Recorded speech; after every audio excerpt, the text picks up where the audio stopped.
पार्टियां बन गई हैं, 8-10 पार्टियां बनी है, एक और बन जाए उससे कोई फर्क नहीं पड़ता है।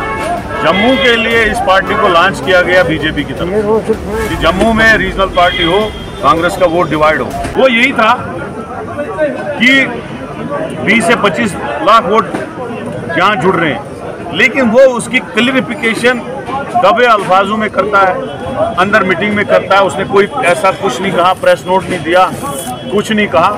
जब ऑल पार्टीज मीटिंग हुई वहाँ उसने जिम्मे भी नहीं लिया कि मैंने बोला था।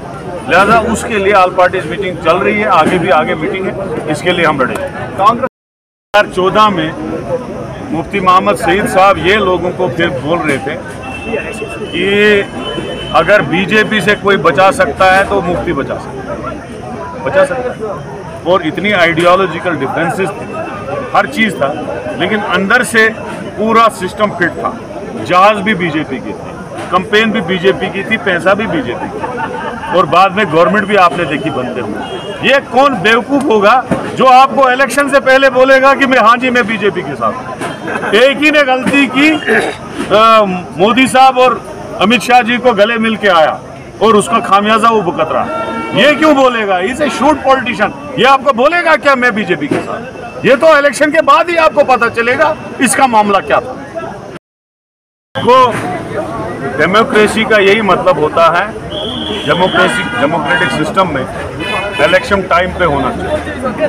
ये हमारे जम्मू कश्मीर के लोगों की बदकिस्मती है, इसको टेस्टिंग लेबॉरेटरी समझा है बीजेपी। 2014 में इलेक्शन हुआ है और उसके बाद आज 2022 हुआ है, 8 साल हो गए, जबकि 5 साल के बाद इलेक्शन होना चाहिए, 3 साल अलावा हो गए।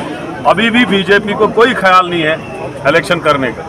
और सबसे बड़ी बदकिस्मती ये है, अगर यहाँ गवर्नर रूल होता तो गवर्नर रूल में उनको 6 महीने के बाद पार्लियामेंट में पास करवाना होता था गवर्नर रूल की एक्सटेंशन।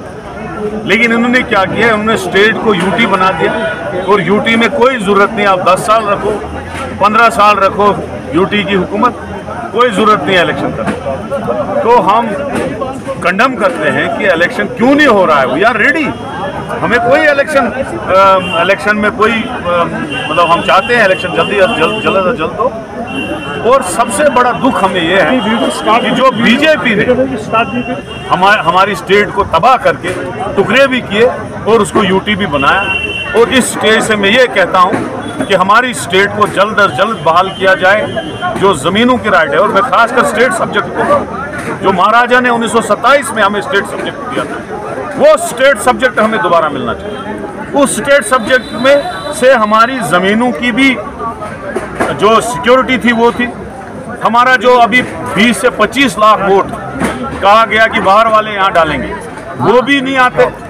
और नौकरियां जो है बाहर वाले नहीं आ रहे हैं।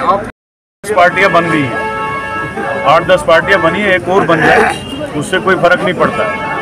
जम्मू के लिए इस पार्टी को लॉन्च किया गया बीजेपी की तरफ कि जम्मू में रीजनल पार्टी हो, कांग्रेस का वोट डिवाइड हो। लेकिन जो हिस्ट्री है जम्मू कश्मीर की, खासकर जम्मू सूबे की, वो ये है कि वहाँ के लोग जो हैं रीजनल पार्टी को पसंद नहीं करते। वो हमेशा जब कांग्रेस से तंग आए तो बीजेपी में चले गए, और बीजेपी से अब तंग आ गए हैं, इंशाल्लाह कांग्रेस में आएंगे। मुझे नहीं लगता है उस पार्टी का कोई वजूद नहीं। कांग्रेस का बहुत अच्छा है, लोगों का रिस्पॉन्स जो है आपने आज भी देखा कितना अच्छा है। लोग हमारे साथ हैं, लीडर चले गए लेकिन लोग नहीं गए।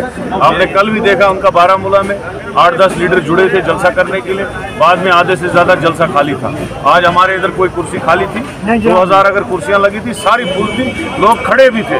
तो लिहाजा कांग्रेस जो है, कांग्रेस फुल स्विंग में है, 150 साल पुरानी पार्टी है। कांग्रेस के वर्कर कार्यकर्ता हर कोने हर वार्ड में मौजूद है, और आइंदा आने वाले वक्त में कांग्रेस उभरेगी और बहुत ज़्यादा उभरेगी। 2 सीटों पे उसकी टक्कर है, 6 सीटों पे नहीं है, 2 सीटों पे टक्कर है। इंशाल्लाह मुझे यकीन है वहाँ पे भी हम उसको उखाड़ के फेंकेंगे। थैंक यू वेरी मच, शुक्रिया।